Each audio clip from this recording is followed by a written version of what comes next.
Hello everyone, आज है 25 मार्च और आज इस वीडियो में हम बात करेंगे अदानी विल्मर के बारे में। 407 रुपए का ये शेयर है और पिछले कुछ दिनों से लगातार अदानी विल्मर के शेयर में हमें गिरावट देखने को मिल रही है।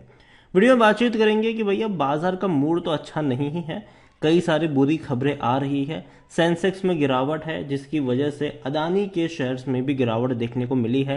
हालांकि हिंडनबर्ग की रिपोर्ट के बाद हालत और भी ज्यादा खराब हो गई थी, लेकिन बाद में अदानी ग्रुप ऑफ कंपनीज के शेयर रिकवर करते नजर आए, लेकिन अभी भी फुल्ली रिकवर तो नहीं हुए हैं।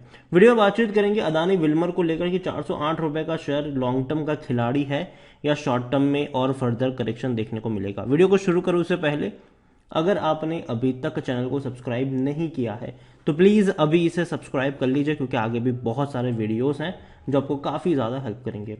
तो 408 रुपए का शेयर है अदानी विल्मर। पिछले एक महीने में देखो तो तेजी है, 18% का जंप आया है। 345 रुपए से बड़ी रफ्तार पकड़ी, 475 तक चला गया। लेकिन उसके बाद क्या हुआ, 414 पर आया। पिछले कुछ दिनों से अगर आप देखो देखो लंबे अरसे से, मतलब पिछले अगर 14 मार्च से लेकर 24 मार्च तक, मतलब 10 दिनों से ये कंसोलिडेट कर रहा है 410 रुपए के आसपास। एक सपोर्ट बनाने की कोशिश जरूर कर रहा है, ये बहुत अच्छी बात है कि एटलीस्ट एक सपोर्ट बनाने की कोशिश कर रहा है। लेकिन देखियो ये सपोर्ट बनना चाहिए, ऐसा नहीं होना चाहिए कि अभी सपोर्ट बना लेकिन बाद में वापस नीचे की तरफ गिर गया। चांसेस है इसके। अदानी विल्मर अगर आप देखोगे तो पिछले एक साल के अंदर यहाँ पर 11% की गिरावट है। एक बड़ी रफ्तार देखी हमने, 840 तक शेयर गया, वापस गिर गया, वापस तेजी बनी, वापस गिर गया। और हालांकि हिंडनबर्ग की रिपोर्ट के बाद तो और बड़ी करेक्शन समय यहां पर देखने को मिले जरूर थे, लेकिन बाद में बड़ी तेजी भी देखने को मिल रही है और अभी सपोर्ट एक कहीं बनता नजर आ रहा है। अगर आप चैनल को रेगुलर फॉलो करते हो तो हिंडनबर्ग की जैसे ही रिपोर्ट आई थी मैंने कहा था कि देखो गिरावट आती हुई नजर आएगी और जो सपोर्ट बनना चाहिए वो 350 से 400 रुपए के बीच में बनना चाहिए और जो मौके बनेंगे वो वहीं पर बनेंगे खरीदारी के। और अभी जिस तरीके का बाजार का माहौल है, डेफिनेटली दोबारा बातचीत करना बनता है इसके ऊपर। अदानी विल्मर देखो कंपनी को लेकर अगर हम बात करें तो मेनली इनका जो बिजनेस है वो एडिबल ऑयल का बिजनेस है। हालांकि और भी कई सारे हैं लीवर्स, लेकिन जनरली देखा जाए तो इनका सबसे बड़ा रेवेन्यू वहीं से आता है। कंपनी कोशिश कर रही है अपने बाकी बिजनेस को भी लेवल अप करने को लेकर, और इसके लिए इन्होंने हाल फिलहाल में फॉर्चून के अंडर में पल्सिस की अलग अलग 9 वैरायटी की दाल इन्होंने लॉन्च भी करी हुई है। और कंपनी आने वाले दौर में डेफिनेटली मेरे हिसाब से इस सेक्टर में भी बहुत कुछ करने का पोटेंशियल रखता है। देखिए यहाँ पर Fortune pulses launches 9 different varieties of natural dals, जिसमें अगर आप देखोगे तो अरहल दाल, मूंग दाल, चना दाल, तो ये चीजें हैं, ठीक है। कई सारी इस तरीके की और आपको वैरायटीज फ्यूचर में भी देखने को मिल सकती है यहाँ पर। और कंपनी फोकस कर रही है एफएमसीजी में एक बहुत बड़ी ब्रांड बनने को लेकर, बहुत बड़ी ब्रांड बनने को लेकर। और इसको लेकर जो कंपनी के वाइस प्रेसिडेंट है उनकी तरफ से स्टेटमेंट भी आया है कि our focus is on expanding regional relevance and consumer affinity towards fortune across India through product adaptation to match the hyper local taste. It is a step forward gaining the consumer's trust in a food product and go beyond fortune edible oils. जाहिर सी बात है उनका ये कहना है कि देखो बाकी जगहों पे भी फोकस कर रही है। एडिबल ऑयल तो डेफिनेटली उनका इंडिया में सबसे बड़ी कंपनी यही है ऑयल की, अगर हम बात करें तो नंबर 1 है ये। We aim to establish Fortune as a reliable brand for the entire baskets of staple foods by providing a premium quality value for money product to our customers, ये एक उनका कहना है।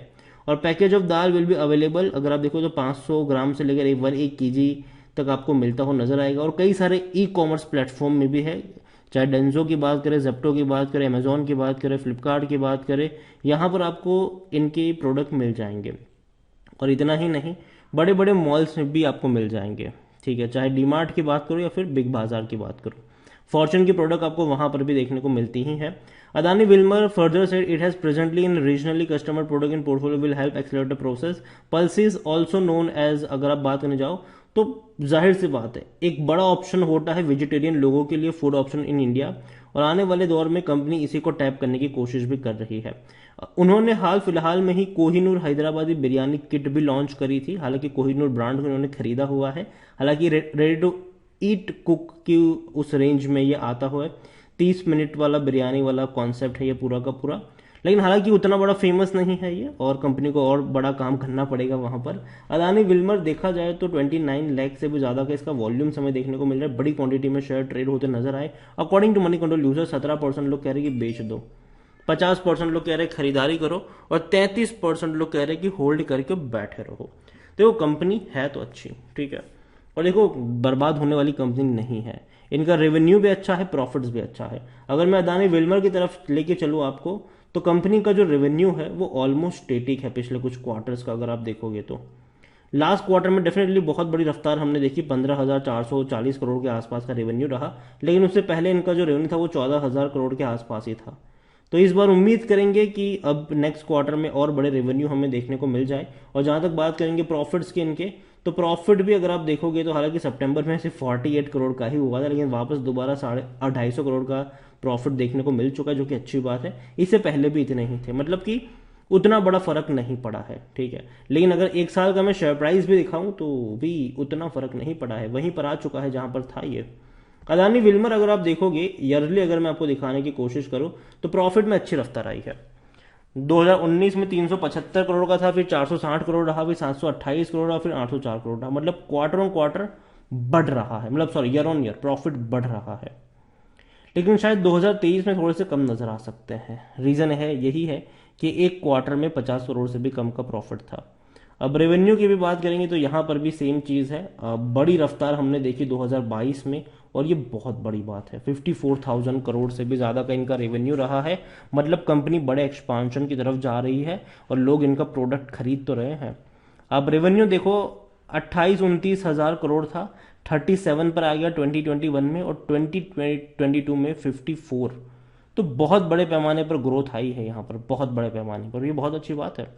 अदानी विल्मर को लेकर अगर हम बात करने जाए तो कंपनी का जो पी रेशियो वो 68 का है, और सेक्टर पी 47 का है, थोड़ा सा महंगा जरूर है। और यही वजह है कि मैं हमेशा कहता था कि 350-380 के रेंज पर नजर होनी चाहिए, वहां पर सपोर्ट बन सकता है, क्योंकि वहां पर इसका जो पी रेशियो है वो भी थोड़ा सा एडजस्ट होगा अगर उस लेवल के आसपास जाता है तो, और मौके वहां पर बनते नजर भी आ सकते हैं।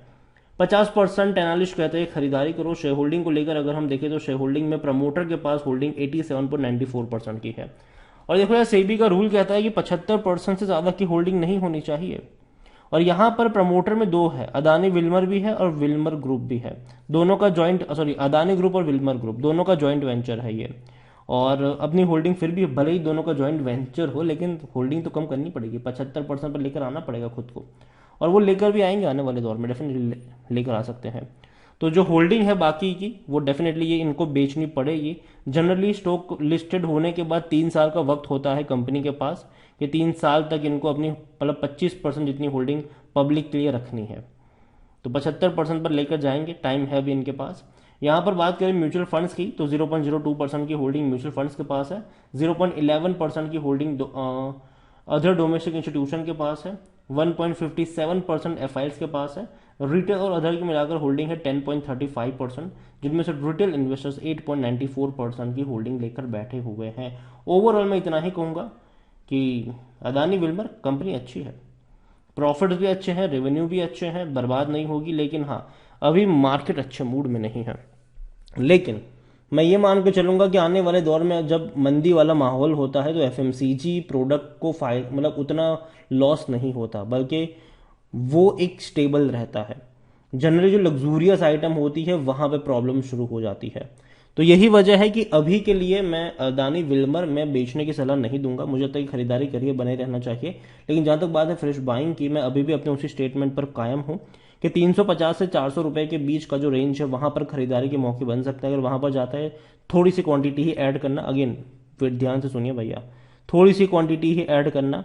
उसके बाद हर 30 रुपए की गिरावट में आप एवरेज कर सकते हो लॉन्ग टर्म के लिए। हर 30 रुपए की गिरावट में एवरेज, क्योंकि देखो बॉटम कहां बनेगा ये कोई नहीं जानता। कल को क्या खबर निकल कर आएगी बाजार में ये कोई नहीं जानता। इंटरेस्ट रेट कल को आरबीआई आके बोल जाए कि चलो हम बढ़ा रहे हैं, मार्केट गिरेगा तो ये भी गिरेंगे। ठीक है, तो ये चीज होती रहेगी यहाँ पर। और कोई बड़ी अपडेट्स आ गई किसी ग्लोबल सिचुएशन को लेकर, पूरा मार्केट गिरेगा, ये भी गिरेंगे।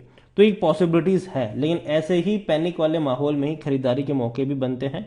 तो याद रखिएगा, धीरे धीरे उठाने के मौके बनेंगे, ना कि किसी एक लेवल पे बहुत सारे शेयर्स खरीद के बैठ जाओ, ये सोचो कि मैं माला माल बन जाऊंगा। ऐसा नहीं होने वाला है। मार्केट को रिकवर करने में टाइम लगेगा और आपका पेशेंस होना जरूरी है। ऐसा नहीं है कि मौका हाथ से छूट जाएगा, जी नहीं। थोड़ी सी ही क्वांटिटी ऐड करो, वेट करो, गिरावट आती है एवरेज करो अच्छी कंपनियों में, फंडामेंटली स्ट्रांग कंपनियों में। और अदानी विल्मर एक स्ट्रांग कंपनी लगती है मुझे, अदानी ग्रुप की। और लेकिन हाँ तभी खरीदो जब सस्ता हो, 350 या फिर 380 के बीच में हो, मतलब 350 से 400 रुपए के बीच में हो, थोड़ी सी क्वांटिटी ऐड करो, हर 30 रुपए की गिरावट में थोड़ा थोड़ा करके ऐड करते चले जाओ लॉन्ग टर्म के लिए। वीडियो को यहीं पे एंड करूंगा, पसंद आया हो तो लाइक करो, शेयर करो, चैनल अगर पहली बार है तो प्लीज सब्सक्राइब करें। और अदानी ग्रुप की कौन सी कंपनी में आपका इन्वेस्टमेंट है वो भी आप मुझे कमेंट में लिख के बता सकते हैं, कौन सी कंपनी आपको पसंद है वो भी अगर आप चाहें तो मुझे कमेंट में लिख के बता सकते हैं। Thank you.